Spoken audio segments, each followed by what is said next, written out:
Today we're going to explore a concept that most of us have been taught since childhood, the idea of being nice. We're told that kindness is a virtue, and in many ways it is. We're raised with the belief that being polite, considerate, and selfless makes us good people. But here's the catch.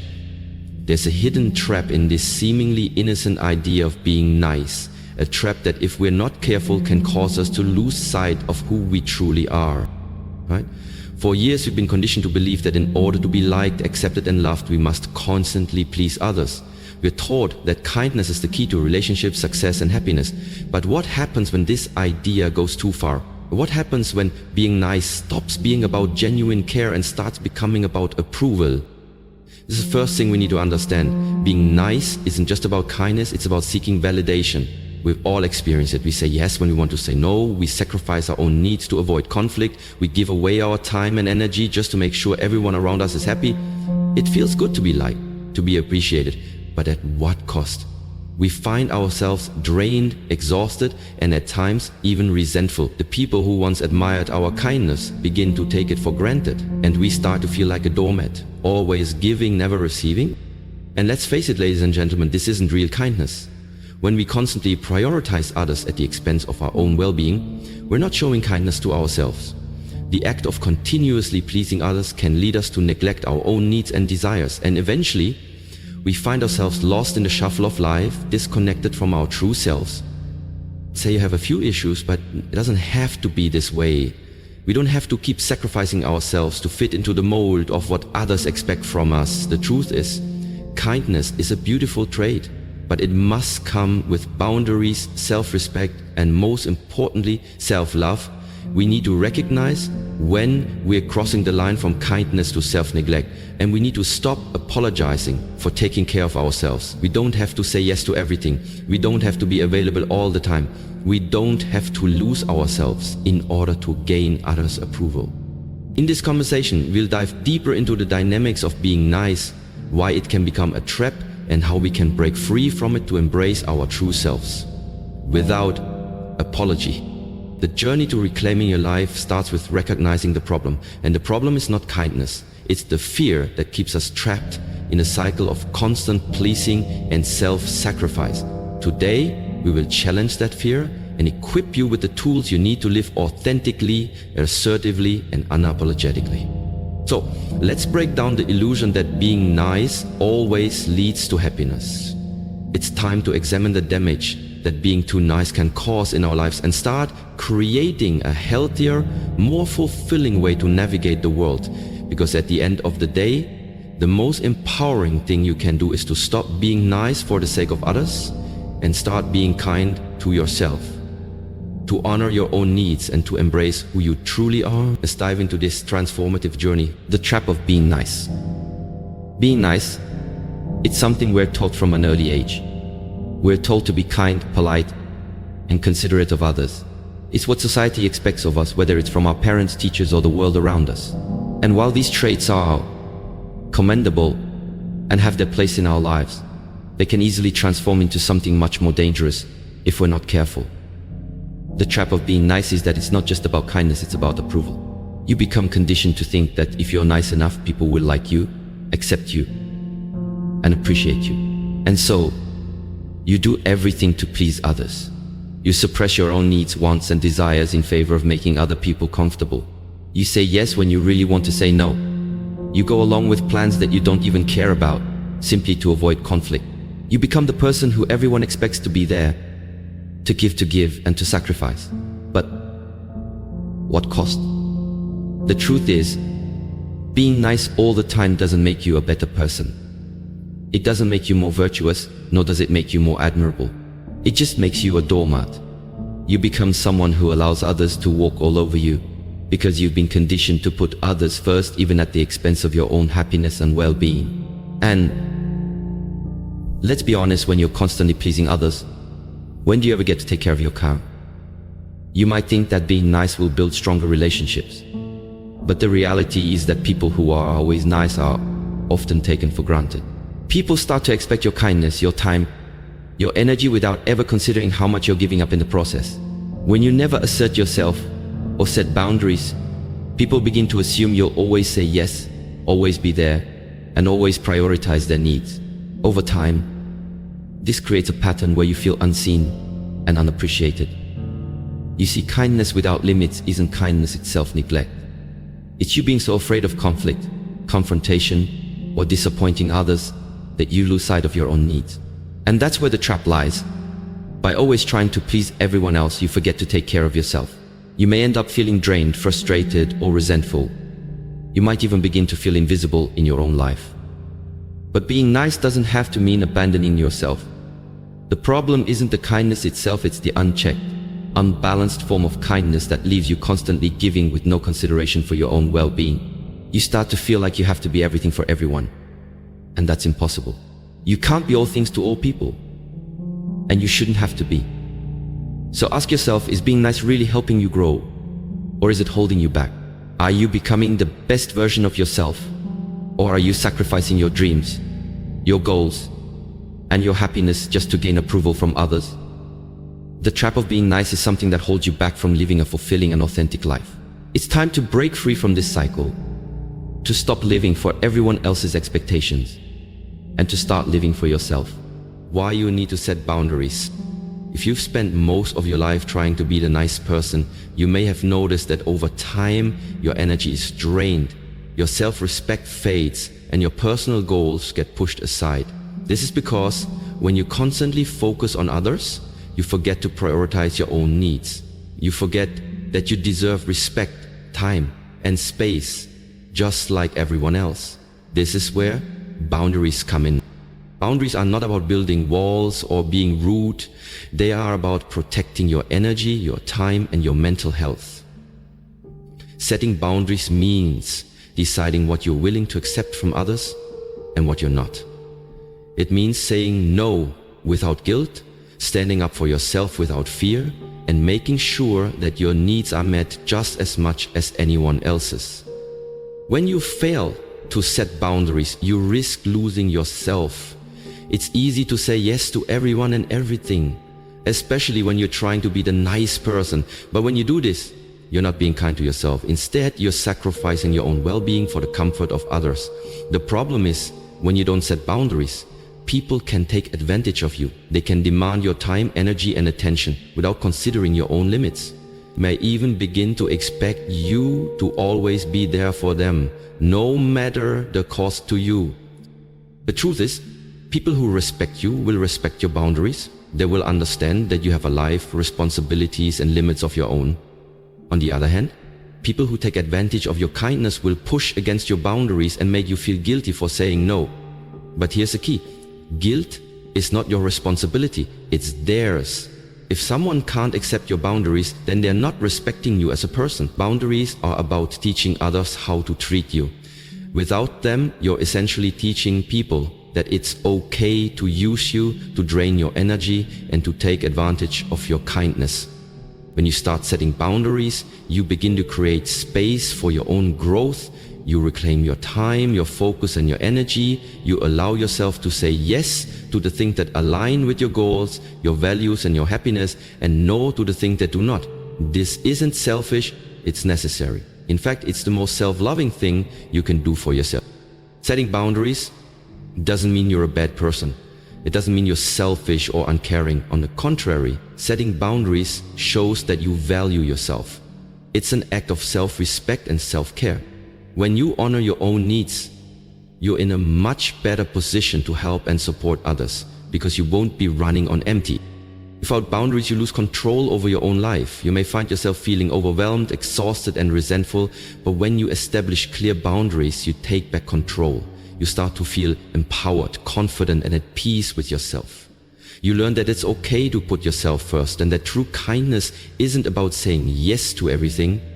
It's about knowing when to say no to protect your well-being. Remember, setting boundaries is not about being mean or rude. It's about respecting yourself enough to take care of your own needs. If you want to stop being the nice person who always says yes, start with setting boundaries. It's the first step toward taking control of your life, reclaiming your energy, and becoming the person you were always meant to be. How to say no without feeling guilty. Saying no can feel like one of the hardest things to do, especially if you've spent most of your life trying to be the nice person who pleases others.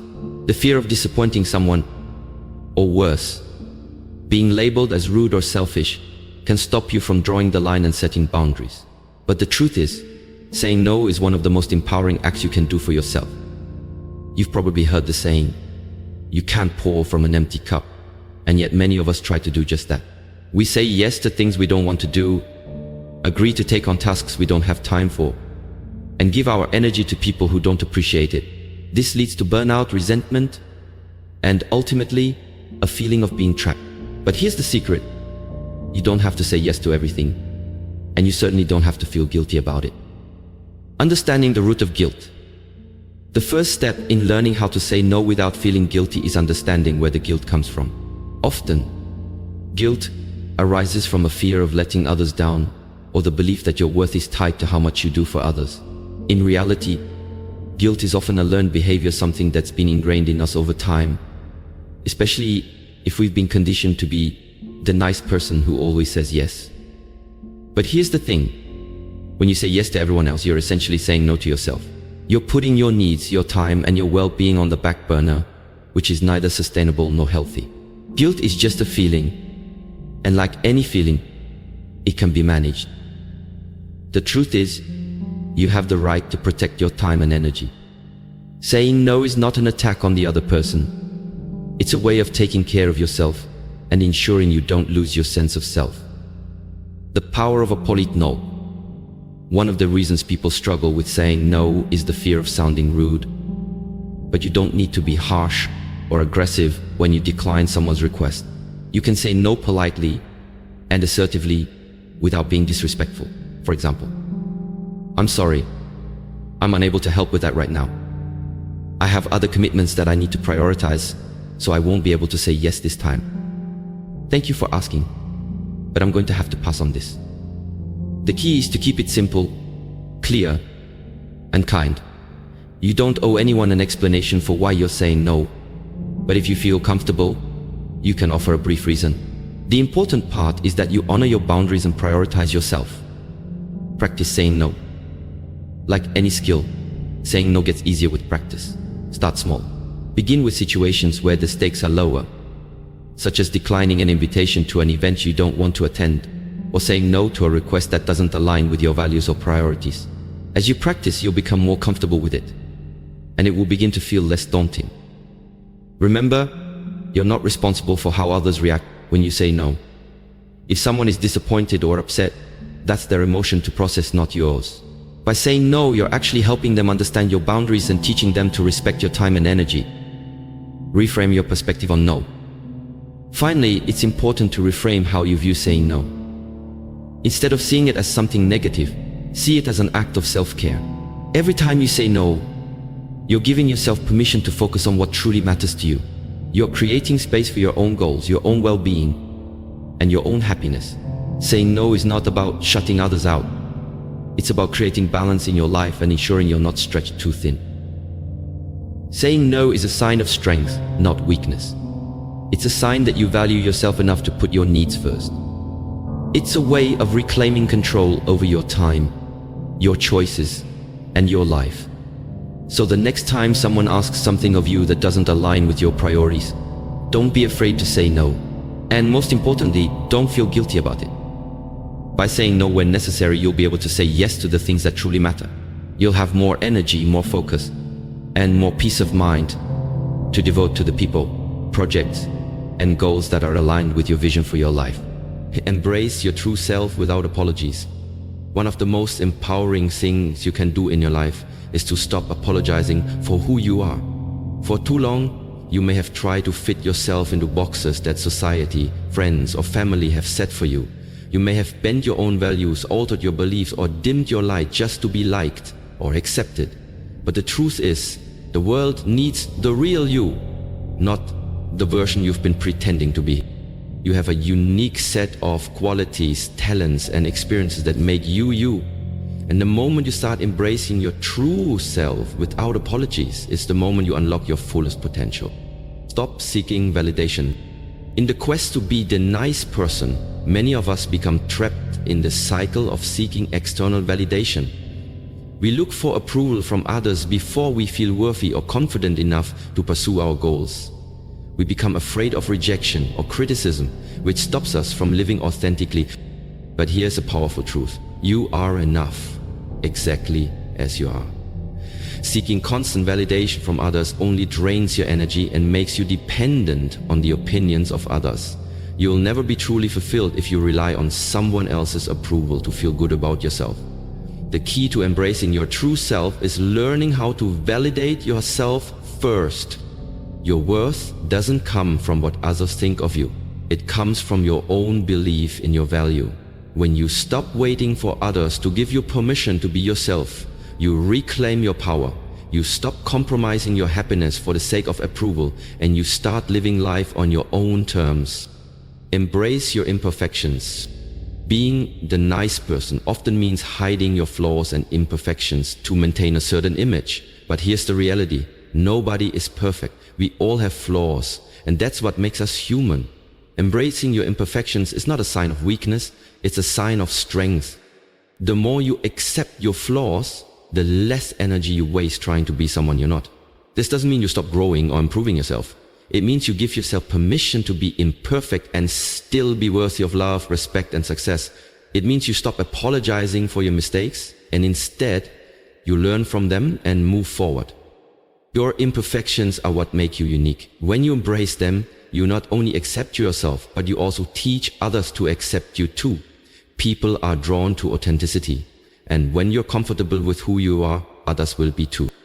Let go of the fear of rejection. One of the main reasons people continue to be the nice person is the fear of rejection.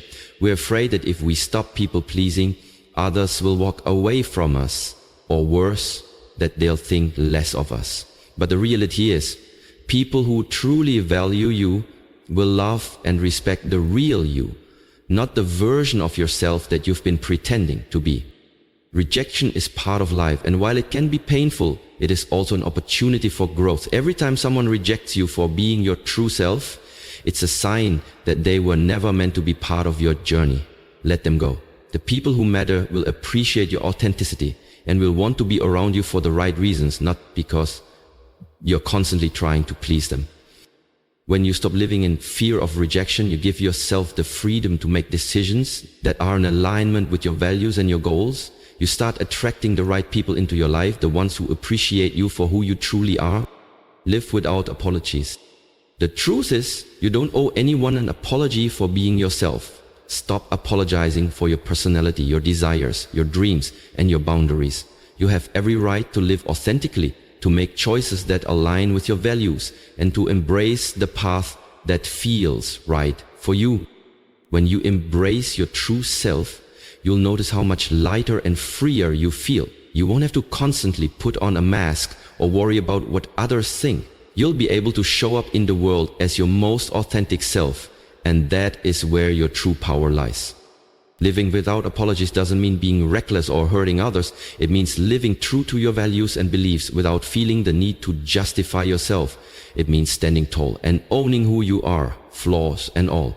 It means finding peace within yourself, knowing that you're doing the best you can, and that's all that matters. The power of authenticity. Authenticity is magnetic. When you stop pretending to be someone else, you allow your true light to shine. People will be drawn to you for who you are, not for who you're trying to be. Embracing your true self without apologies is not just a path to inner peace. It's also the key to building meaningful relationships, achieving your goals, and creating a life that feels authentic and fulfilling. So, let go of the fear of judgment, let go of the need to please everyone, and start embracing your true self without apology. The world needs you to show up as you are.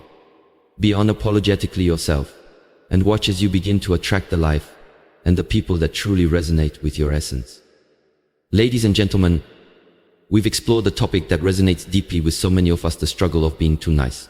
It's easy to think that constantly pleasing others, sacrificing our time, and suppressing our needs is the path to acceptance and success.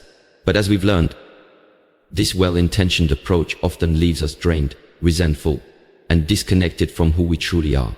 The fear of disappointing others traps us in a cycle of self-neglect, where we forget to prioritize our own well-being, happiness, and goals. The truth is, kindness is an incredibly valuable trait, but it should always come with boundaries. Being nice doesn't mean we should bend over backward to meet everyone's expectations, especially at the expense of our own peace and energy. To live authentically, we need to find the balance between being kind to others and kind to ourselves. Setting boundaries is not selfish, it's self-respect. It's a way of honoring our time, our needs, and our emotional well-being. We've also discovered that saying no doesn't have to come with guilt. It's a powerful tool for protecting our peace, and it's an act of self-care that allows us to focus on the things that truly matter to us. Saying no when necessary is not a rejection of others, it's a statement of self-respect and empowerment. By practicing this, we reclaim control over our lives, energy, and decisions, ensuring that we have the space to grow and thrive. So, let's leave behind the illusion that being nice all the time will lead to happiness. Let's stop being trapped by the fear of not measuring up to others' expectations. Instead, let's embrace a life where we honor our own needs, set clear boundaries, and say no when it's necessary. It's time to stop being too nice and start being kind to ourselves. You are worthy of respect, of rest, and of happiness, and it's time to start putting yourself first. As you embark on this journey of self-empowerment, remember this: kindness starts with you. And when you choose to be kind to yourself, you're in a much stronger position to give to others, without losing yourself in the process.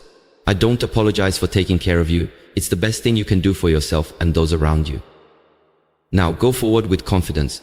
Say no when you need to, set your boundaries, and never forget that you come first. Your worth isn't defined by how much you give to others. Your worth is defined by the love, respect, and care you show to yourself.